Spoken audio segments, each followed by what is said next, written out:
We're going to wonder together today. What do I wonder about how quantities are related to each other in either of the two maps?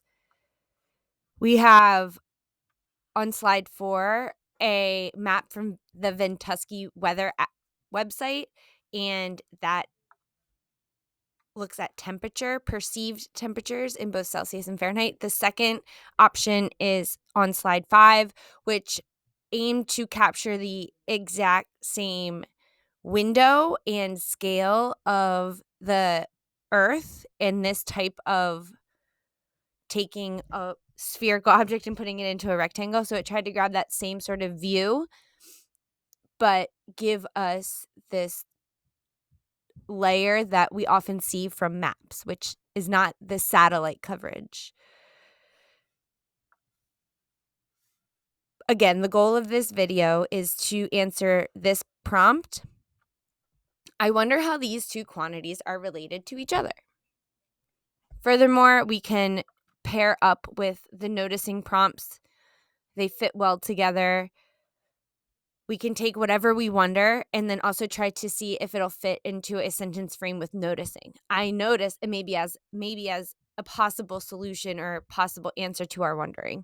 I notice in this map that these quantities blank and blank form a ratio or do not form a ratio. And then so that is kind of noticing if there is a ratio or not. And then our wondering is almost what prompts that notice. What are we going to notice? And because I was wondering about if certain things were either ratios or not. Okay.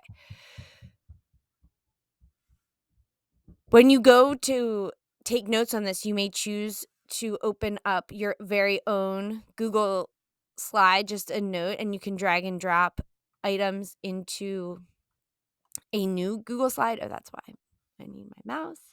File, or you might make a copy. I know if you are in Google Classroom, then you have a copy already made. I don't need the entire presentation. I'll just take this slide. And now, if you're ever worried, it's a nice habit to make copies of documents because sometimes it's easier to just open something that's titled version 1, version 2, or copy 1, copy 2 than to using the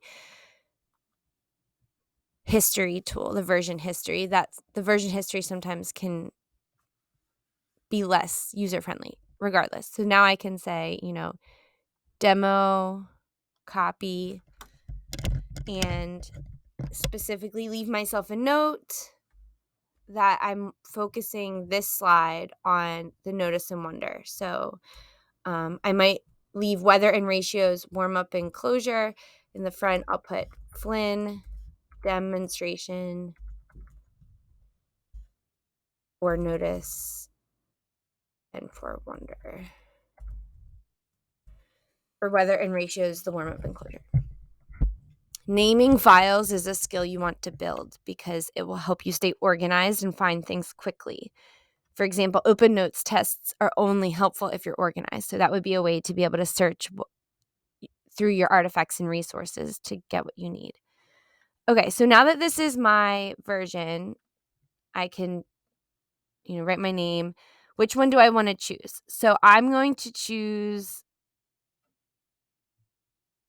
save the temperature for later. I'm going to choose the map that allows me to really focus on scale. Because last week our focus in class was looking at maps and looking at scales. And while the backs of our classwork assignments from last week had temperatures, we never really spent class time on it. So I will focus on scale here. The beautiful thing is I can grab this rectangle, and right here I will show you that this distance is 1,000 miles. It nudged a little bit. And on the map, this distance is 1,000 kilometers. So my suggestion to you all is to, depending on the size of your screen, is to take an object. I have a paintbrush here. So I have a thick paintbrush. It gives me a width. I have this width of the bristle, the width of the bristles, the length of the bristles, the width of the metal piece, the length of the metal piece. the width of the hand, the length of the handle, and then it comes to a point. So this is a nice tool for measuring in terms of using ratios for measurement. Since our proportions, depending on your screen, is different, it's hard to use this. You need a tool for your own reference, and you need to make sure you're focusing on which tool you're using and realize that some people have other tools. So when I'm holding you can't see me, but the 1,000-mile marker is the width of this brush. So my brush is 3/4 of an inch in its width. So to me, on my screen, 3/4 of an inch matches 1,000 miles on the map. Now I can start making some connections. If I know that 3/4 of an inch is equivalent to 1,000 miles, then I say that I think parts of Algeria in Africa. So I'm looking right here. I'm getting close to the map because and then even I can use a rectangle tool. So, Algeria right here to here, this width, that might be about 1,000 miles because it's about 3/4 of an inch. If you notice, the first screen grab I took, I focused on kilometers to millimeters because our millimeters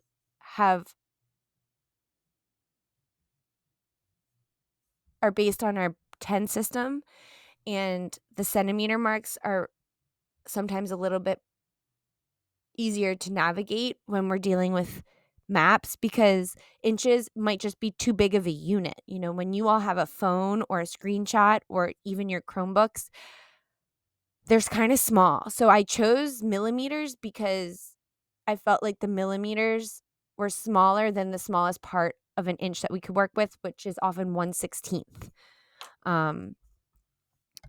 Because we break inches into halves, then to fourths, eighths, sixteenths.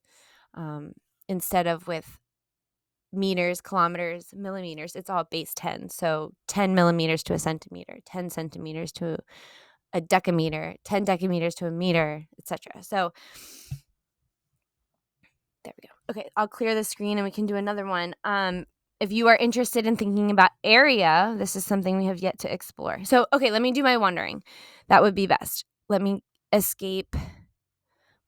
Okay, I'm going to calm down. I got excited for a second. So I used to live in Costa Rica, south of Nicaragua, north of Panama. Well, northwest of Panama. But that little tiny little space, I think that's too big. I think Costa Rica is smaller than that. And then, let's see. Massachusetts is just off the screen, but let's just look at, I'll say, Ecuador.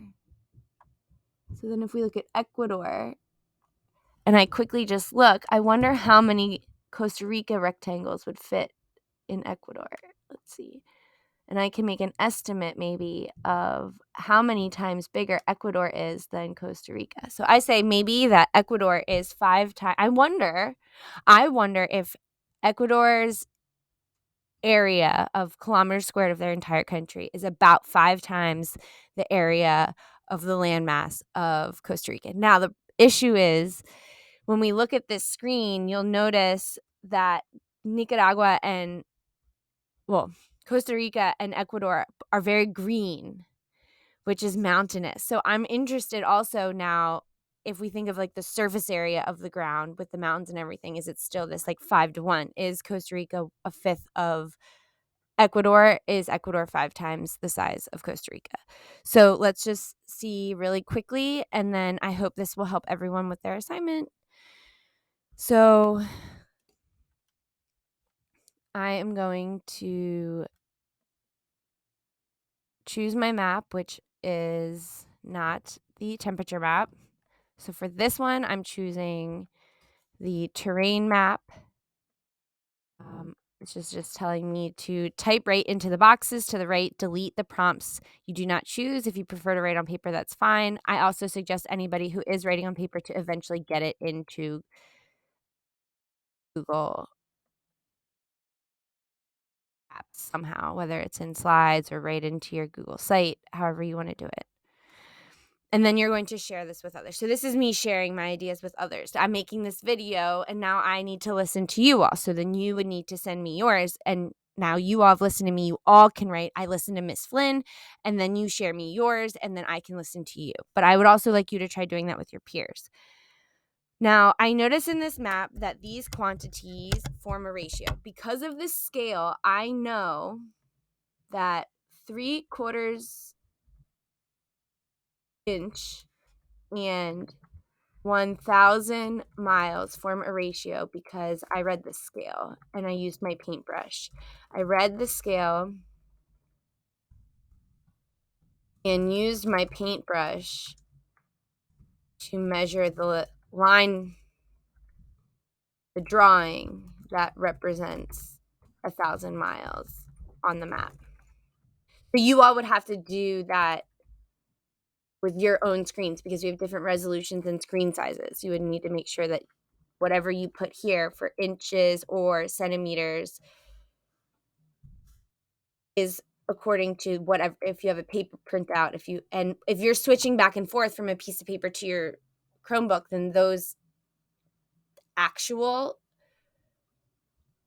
miles won't change, but what is going to change is the length of the scale because it might get smaller or bigger, and then whatever inch or centimeter size you're using to represent actuality on the map. Okay.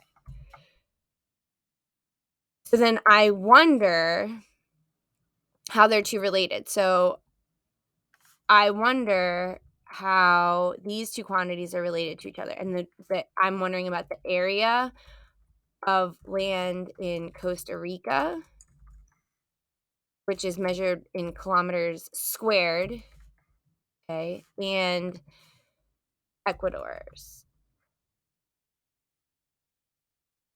area of their country in kilometers squared. Okay. And now I can go answer that.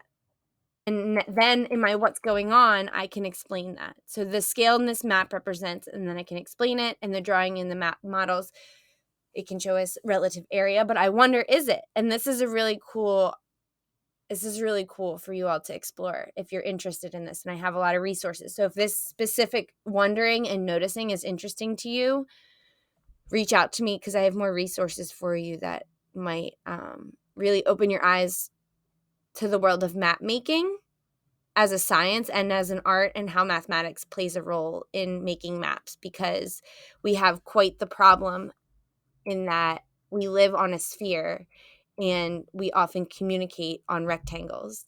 So how do we take a sphere, a navigation system, coordinates that's a sphere, and peel it back and make it flat to a rectangle?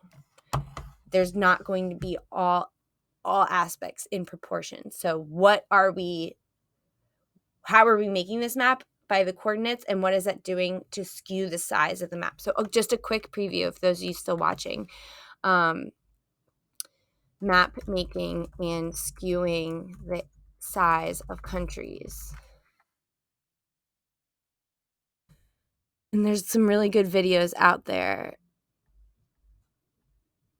that you can explore, but finding, okay, so here's TED Ed, which is a nice, reliable website. TED Talks, TED Ed. We could dive deeper into looking into the resources, but that's what I look for. And then I try to find something that is reliable. If I want to turn this, I've had to stretch it so that the countries are starting to look all wonky. So he's like trying to flatten out that sphere. Theoretical cylinder over the globe and projecting each of the points of the sphere onto the cylinder surface. Unroll the cylinder and you have a flat rectangular map. But you could also project the globe onto other objects. And the math used by map makers. So I encourage you to explore this. I'll drop this in the link somewhere when I post this to YouTube. All right. Let me know if you need anything.